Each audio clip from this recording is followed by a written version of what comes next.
Hello and most welcome to our channel in ocean. हमारे channel पे आपका एक बार फिर से बहुत बहुत स्वागत है। अध्याय 7 संघवाद आज हम पढ़ेंगे। राजनीतिक शास्त्र के आप बच्चे हैं, राजनीति विज्ञान के आप बच्चे हैं, क्लास 11th। ठीक है दोस्तों, तो आज हम संघवाद क्लास 11 आपकी बुक 1 जिसका चैप्टर 7 है संघवाद, वो हम पढ़ने जा रहे हैं। ठीक है, तो हम फटाफट से शुरू करते हैं। इससे पहले मैं आपको बता दूं कि हम आपके 6 अध्याय जो है वो पहले से ही कंप्लीट कर चुके हैं। अगर आपने अभी तक नहीं देखे हैं तो आप जरूर उन सारे वीडियोस को देख लीजिए फटाफट से। उसका लिंक आपको इस वीडियो के लिए डिस्क्रिप्शन में मिल जाएगा। और उन सभी में मैंने आपको पूरा का पूरा चैप्टर विद नोट्स के साथ आपको बताया कि मुख्य बिंदु, आपको महत्वपूर्ण बिंदु लिखवाया है। साथ ही साथ आपको ये भी बताया कि किस तरीके से क्वेश्चंस पूछे जाएंगे। तो देखिए, बिना देरी करते हुए हम इस अध्याय का शुरू करते हैं।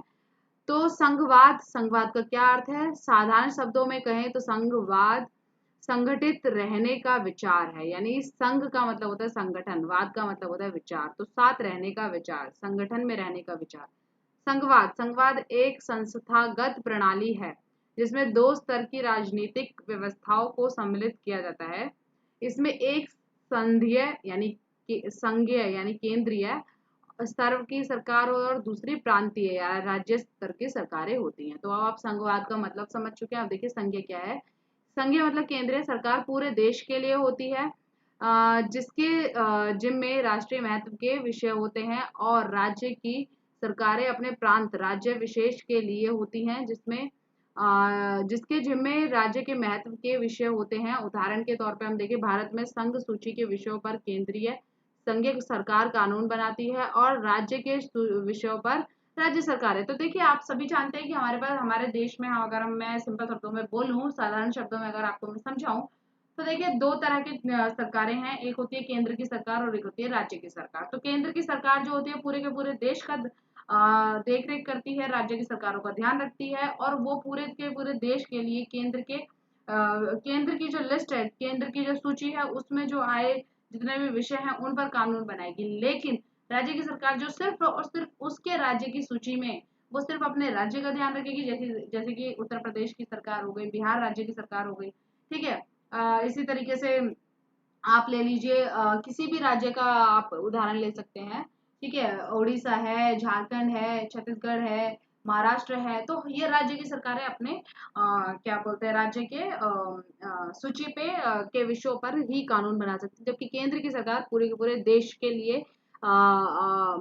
लिए जवाबदेही होती है, देश का देखरेख करती है और राज्य की सरकारों का भी देखरेख करती है। तो ये केंद्र और राज्य, और जिसको हम संघ कहते हैं, दोनों मिलकर संघ का निर्माण करते हैं। अब बात करते हैं भारतीय संविधान में संघवाद। तो संविधान के अनुच्छेद 1 में भारत को राज्यों का संघ कहा गया है। भारत में जो संघवाद अपनाया गया है उसका आधार राष्ट्रीय आंदोलन के दौरान आंदोलन कार्यकर्ताओं के द्वारा लिए उस फैसले का परिणाम है कि जब देश आजाद होगा तब एक विशाल भारत देश पर शासन करने के लिए शक्तियों को प्रांतीय और केंद्रीय सरकारों के बीच बांटेंगे। आज संविधान में ऐसा ही है। भारतीय संविधान में संघीय व्यवस्था। तो भारतीय संविधान में संघीय व्यवस्था संघवाद के अनुसार एक संघीय यानी केंद्र सरकार प्लस 29 राज्य तथा 7 केंद्र शासित प्रदेश। पर दोस्तों मैं बता दूं आपकी जानकारी के लिए कि यह जो आपकी पुस्तक में अगर ऐसा लिखा है तो वो पुराना हो चुका है, और ये जो ढांचा है एक बार फिर से बदल चुका है, जिसमें हम देखते हैं 9 केंद्र शासित प्रदेशों के साथ साथ 28 राज्य हो चुके हैं। ठीक है, तो आपको इस चीज का ध्यान देना है। उसके बाद हम बात करते हैं अपने अपने प्रांतों में अपने अपने विषयों पर काम करती हैं। ये आप 9 केंद्र शासित प्रांतों के में से एक दिल्ली को राष्ट्रीय राजधानी का दर्जा दिया गया है। वेस्ट इंडीज, नाइजीरिया, अमेरिका एवं जर्मनी जैसे देशों में भी संघवाद है, परंतु भारतीय संघवाद जो है वो इनसे भिन्न है। देखिए, संघवाद में जो होता है वो केंद्र और राज्य के बीच बराबर शक्तियों का विभाजन होता है। लेकिन अगर हम भारत के अगर विषय में देखते हैं तो भारत में केंद्र जो है वो ज्यादा शक्तिशाली है राज्यों के मुकाबले। तो ये एक भिन्नता आपको देखने को मिलती है।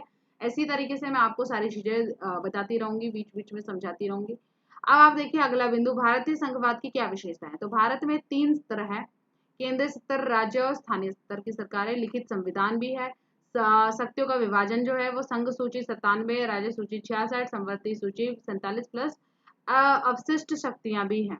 ठीक है, इसको हम रेजिडुअरी सब्जेक्ट भी कहते हैं। उसके बाद हम बात करते हैं स्वतंत्र न्यायपालिका। तो स्वतंत्र न्यायपालिका है, उसके बाद संविधान जो है वो सर्वोच्च है, ये ध्यान दीजिए, संविधान की सर्वोच्चता। शक्ति का विभाजन किस तरीके से होता है, तो भारतीय संविधान में दो तरह की सरकारें की बात की गई है, एक संघीय केंद्रीय तथा दूसरी प्रांत की सरकारें हैं। ठीक है, तो दूसरी जो है हमारी वो प्रांत की सरकारें होती हैं। संविधान के अनुच्छेद 245 से 255 में संघ तथा राज्यों के बीच विधायी शक्तियों के वितरण का घोषणा पत्र है। संघीय केंद्रीय सरकार के पास राष्ट्रीय महत्व के तो प्रांतीय राज्य सरकार के पास प्रांतीय महत्व के विषय हैं। भारतीय संविधान के संघात्मक लक्षण क्या क्या है, तो संविधान की सर्वोच्चता, कोई भी शक्ति संविधान के ऊपर नहीं है, सभी संविधान के दायरे में रहकर काम करेंगे। देखिए, ये संविधान की सर्वोच्चता है। शक्तियों की विभाजन की बात अगर हम करें तो देश में केंद्र तथा राज्यों के मध्य शक्तियों को 3 सूचियों, संघ सूची, राज्य सूची, संवर्ती सूची के अंतर्गत बांटा गया है। स्वतंत्रता की अगर हम स्वतंत्र न्यायपालिका की अगर हम बात करें तो हमने अभी अपने पिछले अध्याय में भी देखा कि न्यायपालिका पूरी तरह से स्वतंत्र है। भारत में एक स्वतंत्र न्यायपालिका है जो सरकार को तानाशाह होने से रोकती है, उस पर लगाम कस के रखती है तथा सभी नागरिकों को निष्पक्ष न्याय भी दिलाती है। उसके बाद हम बात करें संशोधन प्रणाली क्या है, तो एएस संघीय प्रक्रिया के अनुरूप है। 3 स्तर की सरकारें यानी केंद्र, राज्य और स्थानीय। भारतीय संविधान में एकात्मकता के लक्षण हमें देखने को मिलते हैं। ठीक है, वो क्या क्या है उन पे जरा नजर मारते हैं। तो भारतीय संविधान में संघात्मक लक्षणों के साथ ही साथ एकात्मकता के लक्षण भी हमें जो देखने को मिलते हैं वो कौन कौन से हैं। एक हरी नागरिकता, मतलब सिर्फ एक व्यक्ति पूरे के पूरे देश का नागरिक है, वो किसी दो तरह की नागरिकता नहीं है, यानी कि मैं बोलूं मैं यूपी की भी नागरिक अगर हूँ, या फिर मैं बिहार की नागरिक हूँ, या फिर मैं छत्तीसगढ़ की नागरिक हूँ, ऐसा कुछ नहीं है। आप और सिर्फ भारत के नागरिक हैं, आप किसी राज्य के नागरिक नहीं कहलाते हैं, तो आपके पास सिर्फ एक हरी नागरिकता है। उसके बाद हम बात करते हैं शक्ति विभाजन में संघीय यानी केंद्रीय पक्ष अन्य से अधिक ताकतवर होता है। उसके बाद मैंने आपको पहले भी बताया कि केंद्र जो है वो ज्यादा शक्तिशाली होता है। संघ और राज्यों के लिए एक ही संविधान है, कोई दो संविधान जैसी चीज नहीं है। जम्मू कश्मीर में ऐसा था, लेकिन वो आर्टिकल 370 हटने के बाद से ही ये चीज समाप्त हो चुकी है। तो सभी राज्यों के लिए एक ही संविधान है, पूरे भारत का सिर्फ एक ही संविधान है। उसके बाद अगला पॉइंट देखते हैं, एकीकृत न्यायपालिका है। आपातकाल में एकात्मक शासन होता है, राज्यों में राष्ट्रपति द्वारा राज्यपालों को नियुक्ति की जाती है। एक हरी प्रशासकीय व्यवस्था है, अखिल भारतीय सेवा जिसे हम आईएएस के नाम से जानते हैं। संविधान संशोधन में संघीय सरकार का महत्व है। ठीक है, उसके हम अगले बात करते हैं, अगले बिंदु की तरफ चलते हैं, वो है भारतीय संघ में सशक्त केंद्रीय सरकारें क्यों। तो देखिए, ऐसी क्यों जरूरत पड़ी कि केंद्र को ज्यादा शक्तिशाली बनाना पड़ा, राज्यों को कम शक्ति देनी पड़ी, क्या जरूरत थी, ये क्वेश्चन आपके मन में आना वैलिड है। तो देखिए, इसका आंसर समझ लीजिए फटाफट से। भारतीय संविधान द्वारा एक शक्तिशाली सशक्त केंद्रीय संघीय सरकार की स्थापना करने के जो कारण थे, वो थे भारत एक महाद्वीप की तरह विशाल तथा अनेक विविधताओं और सामाजिक आर्थिक समस्याओं के से भरा हुआ है। संविधान निर्माता शक्तिशाली केंद्र सरकार के माध्यम से उन विविधताओं तथा समस्याओं का निपटारा चाहते थे। देश की आजादी 1947 के समय 500 से अधिक देशी रियासतें थी और उन सभी को एक शक्तिशाली केंद्र सरकार के द्वारा ही भारतीय संघ में शामिल किया जा सकता था। इसीलिए ये जरूरी था कि केंद्र ज्यादा शक्तिशाली बने। अगला बिंदु है भारतीय संघीय व्यवस्था में तनाव। तो तनाव भी हम देखने को मिलता है हमें, वो क्या क्या है वो देख लीजिए।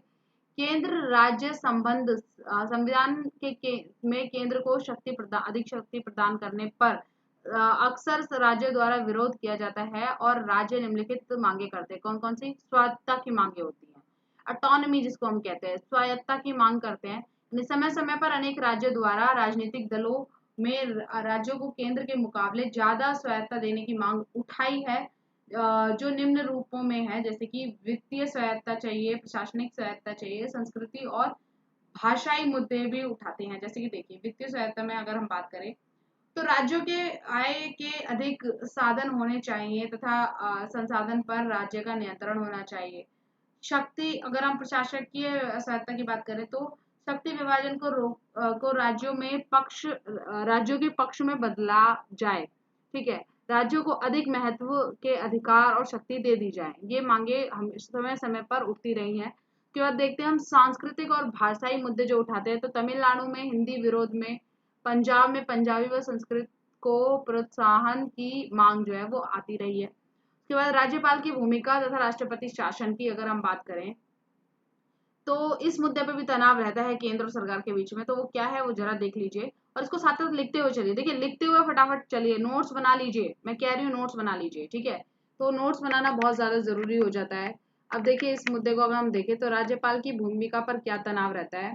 केंद्र सरकार द्वारा राज्यों की सरकारों को की सहमति के बिना राज्यपालों की नियुक्ति राष्ट्रपति द्वारा कर दी जाती है। तो ये एक बहुत बड़ा तनाव का मुद्दा बन जाता है। उसके बाद केंद्र सरकार द्वारा राज्यपाल के माध्यम से अनुच्छेद 356 का अनुचित प्रयोग कर राज्यों में राष्ट्रपति शासन जो है वो लगवा देना, ये एक मुद्दा बन जाता है।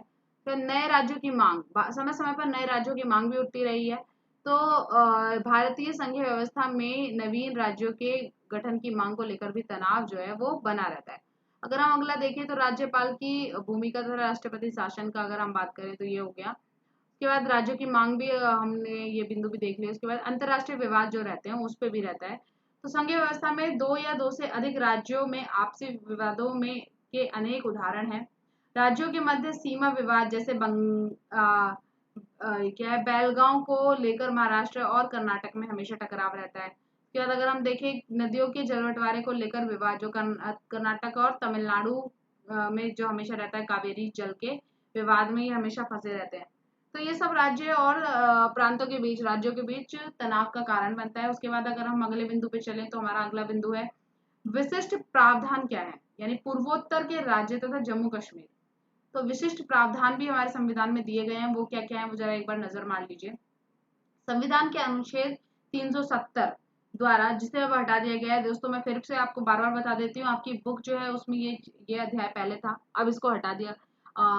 ये जो बिंदु था ये पहले था, लेकिन अब ये जो है अमेंड हो चुका है, इसका संशोधन किया जा चुका है। तो 370 जो था उसका आप समझ लीजिए कि उसको हटा दिया गया है। तो जैसे अलग संविधान और अलग ध्वज भारतीय संसद राज्य सरकार की सहमति के बिना आपातकाल नहीं लगा सकती थी।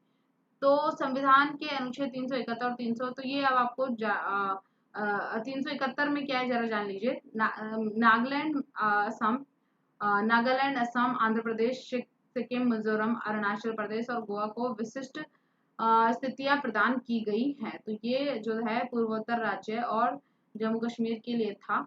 उसके बाद हम देखते हैं कि